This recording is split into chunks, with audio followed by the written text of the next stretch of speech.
Pemerintah Joko Widodo Ma'ruf Amin yang akan berakhir tugasnya pada Oktober mendatang juga meninggalkan rekor utang negara. Bahkan utang jatuh tempo tahun depan juga menjadi yang terbesar. Pemerintahan Prabowo Subianto dan Gibran Rakabuming Raka harus membayar dan siap dengan postur APBN transisi.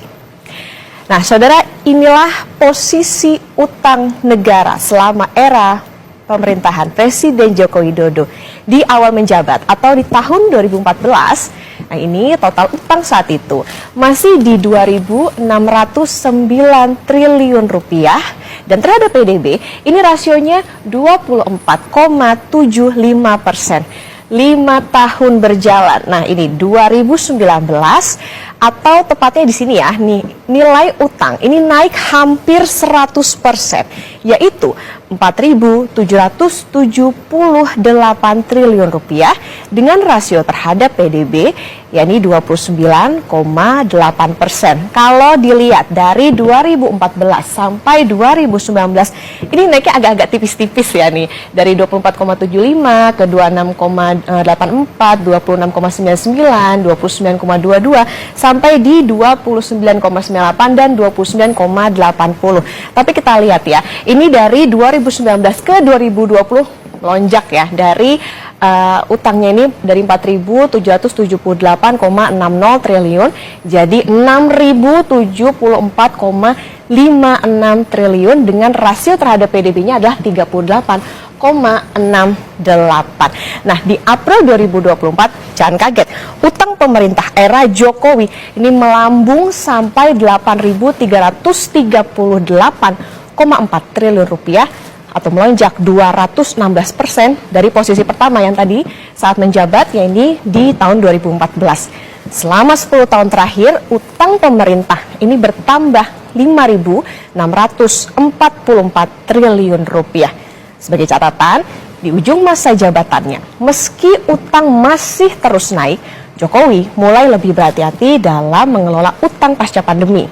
Hal itu terlihat dari penarikan utang baru pada tahun 2023 yang dipangkas dari target pembiayaan utang 696,3 triliun dalam APBN 2023 menjadi hanya 407 triliun per akhir 2023. Apakah pemerintah ini memang mulai berhati-hati dan menyadari utang selama ini terlalu ngebut? Nanti Kompas Bisnis tanya ke ekonom. Nah, saudara, dari total utang yang tinggi ini, berapa sih yang harus dibayar oleh pemerintahan Prabowo di tahun 2025? Nah, ini ada datanya ya.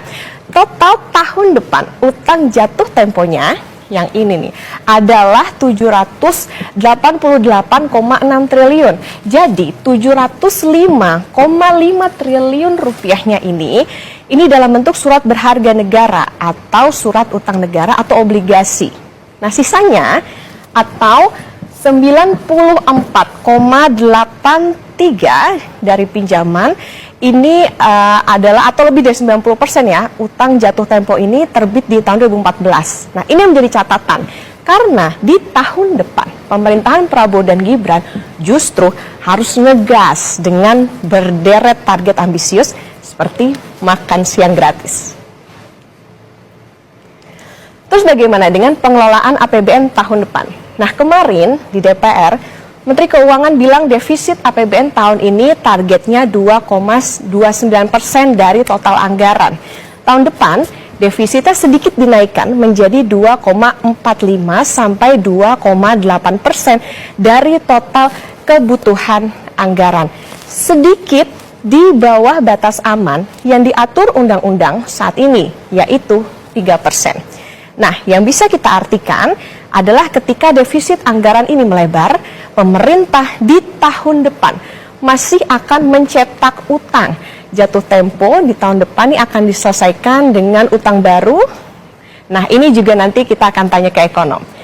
Kepala Badan Perencanaan Nasional Bappenas Suharto Monoarfa ini bahkan sempat mengusulkan angka defisit yang lebih rendah di kisaran 1,5 sampai 1,8% dari PDB agar Prabowo Gibran masih bisa sedikit bernafas. Saudara, tahun depan pemerintahan Joko Widodo menetapkan defisit APBN di kisaran 2,45 hingga 2,82% dari PDB. Di saat yang bersamaan ada utang negara senilai 788,6 triliun yang jatuh tempo. Rekor pula. Nah, sehatkah ekonomi Indonesia? Kompas Bisnis sudah bersama Bima Yudhistira, Direktur Eksekutif Center of Economic and Law Studies atau CELIO. Selamat pagi Mas Bima. Selamat pagi. Mas Bima, ini kan utang terus naik, bahkan cetak rekor ya. Tetapi tahun 2023 ini penarikan utang mulai hati-hati. Indikatornya itu dipangkas dari target. Nah, apakah pada akhirnya pemerintah sadar harus berhati-hati atau seperti apa Mas Bima? Ya, justru yang menarik dari keterangan Ibu Menteri Keuangan tadi adalah karena pada waktu pandemi terjadi penarikan utang, terutama dalam rangka stabilitas keuangan, maka ini jadi pelajaran adalah jatuh temponya kan banyak menumpuk di 2025 dan ke depannya. Oleh karena itu harusnya kerangka kebijakan ekonomi maupun APBN-nya dibuat lebih hati-hati. Tapi ini ternyata tidak tercermin dari program-program pemerintah. Misalnya salah satunya adalah mendorong ibu kota negara tetap dengan belanja negara yang lebih dominan dibandingkan investasi swasta. Belum kemudian penjaminan yang angkanya meningkat untuk BUMN di bidang infrastruktur. Ada program-program yang harus disinkronkan, jadi legacy ataupun warisan proyek dari Pak Jokowi harus selesai, sementara ada program ke depan pemerintahan yang baru, makan siang atau sarapan pagi bergizi, ada hilirisasi juga mau dilanjutkan, ada food estate misalnya. Nah ini semuanya jadi nggak sinkron satu sama lain. Jadi kita melihat tekanan utang ini akan semakin berat, semakin meningkat, karena bayangkan di 2024 saja itu ada 1.100 triliun lebih beban bunga utang dan utangnya. Nah ini gambaran bagaimana beratnya sebenarnya fiskal negara ini. Kalau 1.000 triliun itu harus ada dananya untuk membayar utang, kemudian juga untuk membayar bunganya. Nah tahun depan utang jatuh temponya 800 triliun lebih. Jadi ini artinya apa? Artinya pemerintah mulai sekarang seharusnya dalam rangka sinkronisasi kebijakan ke depan fiskal itu dibuat agar program-program yang memang tidak perlu untuk dijalankan pada tahun 2025 itu harus dirasionalisasi. Nah ini kan artinya kan ada pilihan. Mau mengalahkan warisan Pak Jokowi ditunda dulu sebagian prioritas pemerintahan yang baru, atau sebaliknya. Jadi pemerintahan yang baru Pak Prabowo nanti tahun pertama bisa jadi tidak melakukan apa yang dikampanyekan, program-program baru yang dikampanyekan. Karena harus menyelesaikan dulu warisan infrastruktur, warisan program, dan lain-lain. Yang kedua adalah soal rasio pajak. Jadi rasio pajak kita untuk membayar utang tadi salah satunya dari penerimaan pajak dan bukan pajak. Yang pajak ini, rasio pajak terhadap produk domestik bruto atau rasio pajak, ini bayangkan di 2014 itu 10,8%. Kemudian 2023 itu 10,3%. Yang artinya kemampuan negara di dalam membayar utang melalui pajak itu pun juga menjadi semakin melemah sebenarnya dalam jangka yang cukup panjang itu. Artinya kalau tahun depan kemudian tiba-tiba belanjanya meningkat, butuh rasio pajak yang besar, timbul pertanyaan di masyarakat. Kira-kira apa pungutan pajaknya? Nah ini kan jangan sampai ini kan menimbulkan juga tekanan pada daya beli. Kalau tekanan daya beli karena pajak kelas menengahnya dinaikkan seperti PPN 12%, efeknya apa? Efeknya ke ekonomi. Efeknya pertumbuhan 5,1 sampai 5,5% tahun depan juga susah tercapai. Nah jadi saya melihat banyak sekali kontradiksi-kontradiksi di mana pemerintah bilang di satu sisi ada beban utang yang sangat besar, rasio pajak kita masih kecil, tetapi ada ambisi untuk mengobrol program-program yang membutuhkan anggaran sangat besar ke depannya.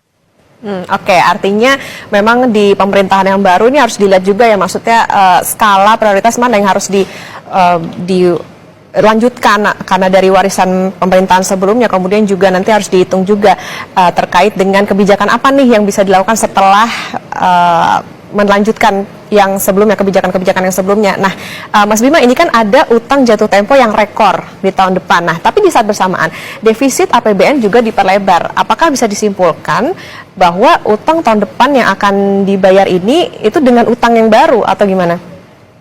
Ya, yang dikatakan revolving itu kan artinya pemerintah membayar utang jatuh tempo kepada kreditur, kepada mereka yang membeli surat utang sebelumnya, dengan harapan, nah ini catatannya, dengan harapan mereka yang sudah mendapatkan uang dari pemerintah karena pembayaran jatuh tempo itu dimasukkan lagi kepada instrumen surat utang pemerintah yang baru.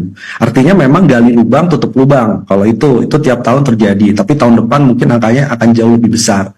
Nah, pertanyaan besarnya adalah sekarang ini banyak investor yang mempertanyakan kredibilitas soal APBN.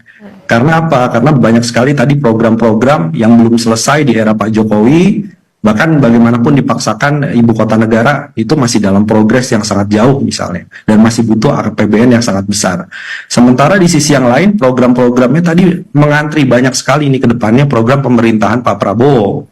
Nah, ini yang jadi pertanyaan, trust investor untuk menaruh kembali uangnya sehingga pemerintah bisa terus melakukan gali lubang tutup lubang terus seperti ini, dan kemudian ini yang membuat APBN terus berjalan. Nah, itu pun juga masih menjadi teka-teki karena sebelumnya pun ketika dipaparkan anggaran makan siang gratis, anggarannya sangat besar, kemudian program-program ke depannya membutuhkan biaya yang sangat besar.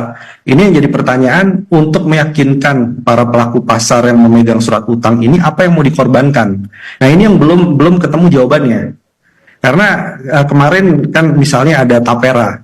Tapera kenapa? Ini kan berlaku 2027 betul. Tetapi kenapa sudah ramai sekarang? Karena ini ada upaya penghimpunan dana publik sebenarnya untuk membeli surat utang pemerintah melalui skema Tapera, Tabungan Perumahan Rakyat. Ini untuk menjaga-jaga sebenarnya agar ketika investor ragu terhadap membeli kembali surat utang pemerintah Indonesia, ini ada perbankan, ada dana publik, salah satunya adalah Tapera tadi, untuk menjaga agar tidak terjadi outflow ataupun uang yang kemudian keluar karena investor ya tidak digantikan oleh institusi yang lainnya dalam memegang surat utang pemerintah. Nah, jadi ini yang nggak terpecahkan. Sekarang kalau misalnya pemerintah melakukan penerimaan pajak yang lebih besar agar APBN-nya bisa lebih terjaga defisitnya, siapa yang mau dipajaki sekarang? Yang dipajaki lebih tinggi kenaikannya. Nah, ini kan ada solusi-solusi yang sebenarnya harus dijalankan sejak lama tapi belum dijalankan. Mulai dari memajaki orang yang super kaya, jangan dikasih tax amnesty. Kemudian memajaki perusahaan-perusahaan yang mendapatkan anomali keuntungan dari komoditas, windfall profit tax. Jadi caranya banyak sekali. Sehingga apa? Ekspektasi tadi bahwa kita tidak terlalu banyak untuk mengumbar utang baru, menutup utang lama, ini bisa segera dicari solusinya dan dijalankan secepatnya. Kalau nggak, saya khawatir akan ada budget stuck.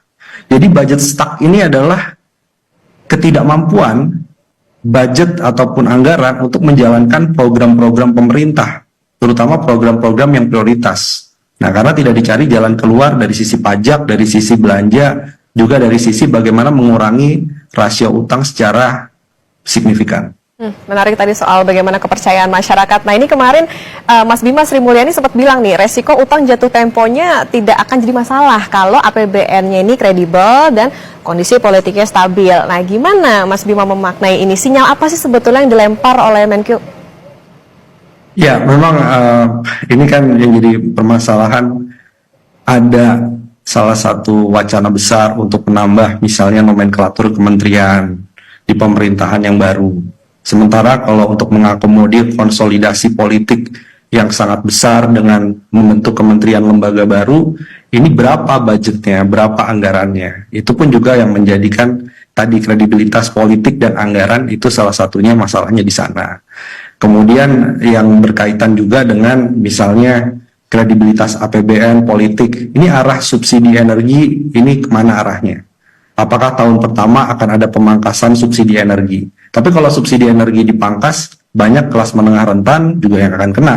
Karena selama ini kelas menengah rentan juga banyak menggunakan subsidi BBM, subsidi solar misalnya, subsidi listrik. Nah, jadi ini bagaimana caranya agar politik ini inline. Jadi dia bisa menjalankan program politiknya, membuat stabilitas politik, tapi di sisi yang lain anggaran-anggaran yang memang bisa dipangkas, tapi dialokasikan ke tempat yang sesuai. Nah, itu menjaga ekspektasi dan kredibilitas. Karena memang tantangannya memang mungkin berbeda ya dari 2014 kemudian 2019. Jadi era Pak Prabowo ini adalah era untuk tahun pertama mengkonsolidasikan agar jangan banyak yang minta jatah menjadi menteri ataupun kepala lembaga sehingga birokrasi bebannya terlalu berat. Itu satu. Yang kedua adalah bagaimana menjaga agar proyek-proyek yang kemudian kemarin di era Pak Jokowi itu bisa diteruskan, tapi dengan rasionalisasi dan tetap menjaga ekspektasi bahwa tidak boleh ada proyek yang mangkrak. Ini tantangan yang besar. Ketiga, di era Pak Prabowo ini akan menghadapi tidak ada bonanza komoditas. Itu yang kita lihat juga dari dokumen kerangka ekonomi makro APBN 2025. Jadi batu bara, sawit, kemudian karet, dan banyak komoditas-komoditas yang menjadi unggulan ekspor, ini harganya lesu. Minyak, gas alam harganya lesu.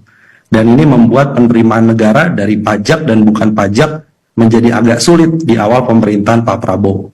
Nah, ini tantangannya untuk ke depan jauh lebih berat daripada Pak Jokowi 2014 dan 2019.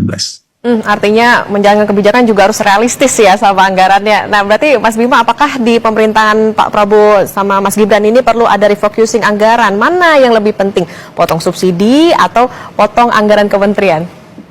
Ya, saya pikir ini poinnya adalah harus berani. Jadi fungsi dari tim transisi terutama di bidang fiskal, anggaran, ekonomi ini harus berani berkata tidak.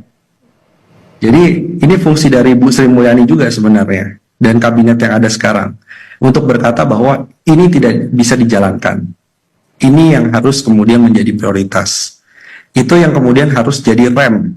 Sehingga di tahun pertama rasionalisasi kebijakan programnya memuaskan publik, memuaskan dulu yang memilih misalnya Pak Prabowo, tapi juga di satu sisi dari sisi anggaran lebih kredibel. Karena kalau tidak, ini saya lihat situasi eksternal, global, kurs rupiah, ya, ekspektasi inflasi, minat investasi untuk masuk, ini akan menjadi batasan-batasan yang akan menghambat jalannya pemerintahan yang baru kalau tidak hati-hati. Jadi itu fungsinya untuk melakukan refocusing, kemudian rasionalisasi dan berani berkata tidak.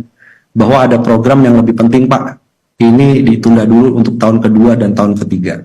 Ini yang perlu ada yang rem, kalau tidak ya defisit kita nanti akan diutak-atik, wacananya muncul, perlu nggak Undang-Undang Keuangan Negara 2003 itu kemudian diperlebar batas defisit anggarannya. Jadi nanti pembahasannya khawatir ke arah sana.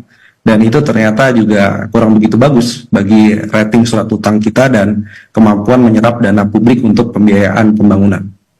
Oke, refocusing, berani berkata tidak, kemudian juga bisa rasional. Nah, singkat saja Mas Bima, ini mitigasi apa sih jadinya yang perlu dilakukan? Soalnya kan ada program makan siang bergizi gratis, tapi utang juga jatuh temponya rekor. Perlu nggak sih menyiapkan instrumen darurat misalnya saat pandemi ada burden sharing atau gimana nih nanti? Saya pikir harus ada skema debt swap atau pertukaran utang jatuh tempo itu dengan program.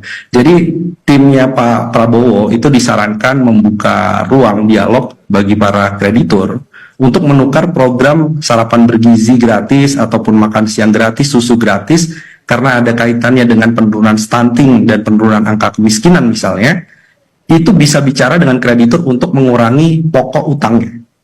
Dan itu pernah dilakukan Indonesia misalnya di tsunami Aceh. Ya, dengan beberapa kreditur, kemudian untuk mengkonservasi hutan juga bisa dilakukan pengurangan pokok utang. Jadi alih-alih kita membayar utang jatuh tempo yang nilainya sangat besar tadi, sebagian bisa dikurangi pokok atau bunganya dengan program-programnya Pak Prabowo. Nah, itu harus ada kreativitas untuk melakukan itu. Ya, itu saya kira salah satu jalan keluarnya. Dan kalau pajak, sekali lagi, jangan pajak kelas menengah, tapi pajaki mereka yang selama ini mendapatkan berbagai fasilitas tapi belum patuh pembayaran pajaknya. Itu yang harus dikejar. Oke, pada intinya adalah harus dilihat nanti gimana berjalannya pemerintahan Pak Prabowo setelah Presiden Jokowi, soal gimana nanti skala prioritasnya untuk kebijakan. Kemudian juga tadi yang paling menarik adalah soal harus berani berkata tidak begitu untuk kebijakan-kebijakan yang mungkin bisa boros buat anggaran. Terima kasih Mas Bima Yudhistira, Direktur Eksekutif Center of Economic and Law Studies atau SELO. Sehat selalu Mas Bima. Terima kasih.